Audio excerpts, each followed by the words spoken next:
Most people assume prophecy is prediction, a coded announcement about distant events, a timeline hidden in metaphor, a riddle waiting for historians to decode.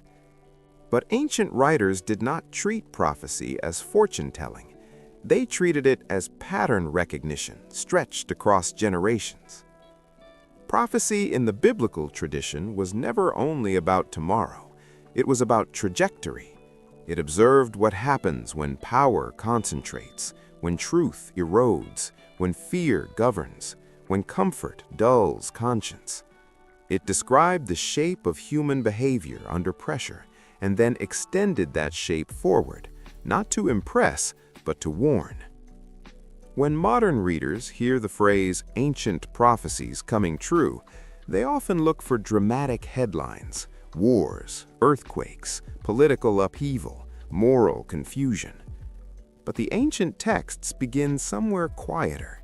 They begin with drift, with slow shifts in loyalty, with small compromises repeated until they feel normal. That is how prophecy unfolds, not as spectacle, but as pattern accelerating.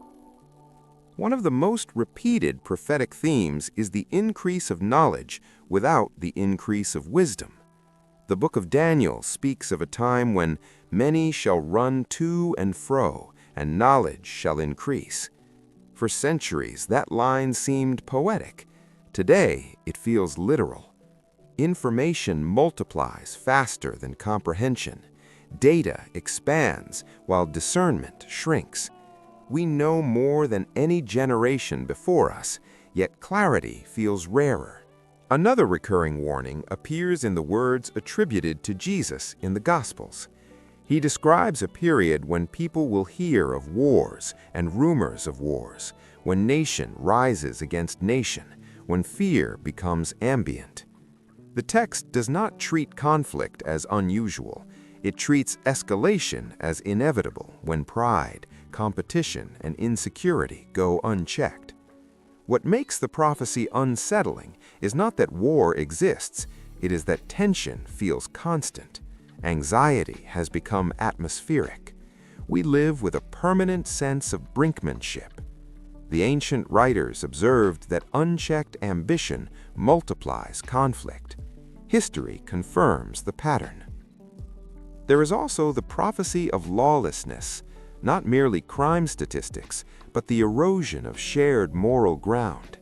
The text says that because lawlessness will increase, the love of many will grow cold. Notice the sequence.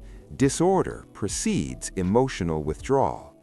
When trust collapses, people protect themselves. Compassion becomes selective.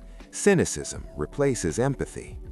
We see this today not only in violent acts, but in indifference. Another ancient voice, the Apostle Paul, described a time when people would be lovers of self, lovers of money, proud, abusive, ungrateful, without self-control. For centuries, readers assumed exaggeration. Today, it reads like psychological inventory.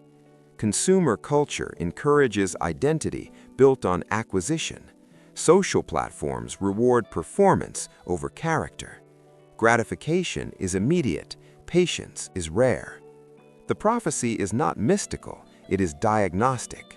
When self becomes the highest authority, community fragments. There is also the theme of deception. The New Testament repeatedly warns of false voices rising, persuasive, charismatic, distorting truth for influence. The prophecy does not describe crude manipulation, it describes convincing distortion. In an era of deep fakes, misinformation, algorithmic echo chambers, and curated realities, truth becomes negotiable. Ancient writers warned that deception would not appear obviously malicious, it would appear compelling. The danger was never ignorance, it was confidence in half-truths. The Hebrew prophets also spoke of calling good evil and evil good, moral inversion, language reversal. They warned that societies sometimes redefine boundaries to ease discomfort. Today, ethical debates shift rapidly. What was once unthinkable becomes normalized through repetition. The prophecy does not demand agreement on every issue. It highlights a pattern. When standards are detached from transcendent anchors, definitions drift with power. Another recurring prophetic motif is the gathering of people into large systems of control. The Book of Revelation describes economic pressure tied to allegiance, the inability to buy or sell without compliance. For centuries, this seemed abstract. In a digital economy where identity, currency, and access are increasingly centralized and monitored, the idea feels less fantastical. The prophecy does not specify technology, it describes leverage, control through participation, dependence through infrastructure. The prophets also described economic disparity, the rich growing richer while the vulnerable are exploited. James writes harshly about wages withheld and wealth hoarded in the last days. Modern economies reveal staggering inequality. Entire populations struggle while excess accumulates elsewhere. The prophecy is not anti-prosperity, it is anti-injustice. It warns that imbalance invites reckoning. The Book of Revelation portrays not only chaos, but also culmination, a new heaven and new earth, restoration after upheaval. The prophetic arc moves from warning to renewal. Ancient texts insist that crisis precedes clarity. Pressure exposes allegiance. Turbulence reveals foundations. When people ask whether prophecies are coming true, they often expect precise dates or singular events.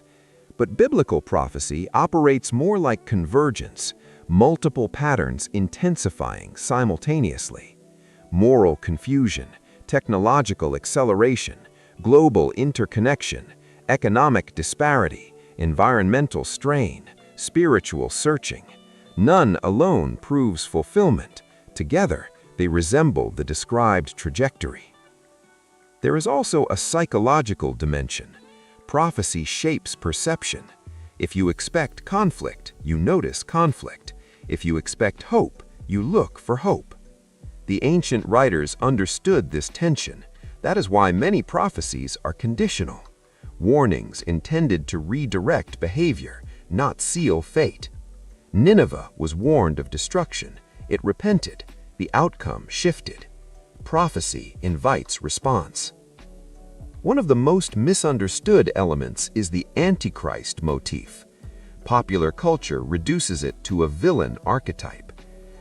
Perhaps the most profound fulfillment is not in global events, but in recognition, the moment you see the pattern and decide to live differently within it. Because if prophecy reveals where history is headed, it also reveals what kind of character survives the journey. And that is the quiet tension of our time, not simply whether ancient words are unfolding around us, but whether we recognize ourselves inside them.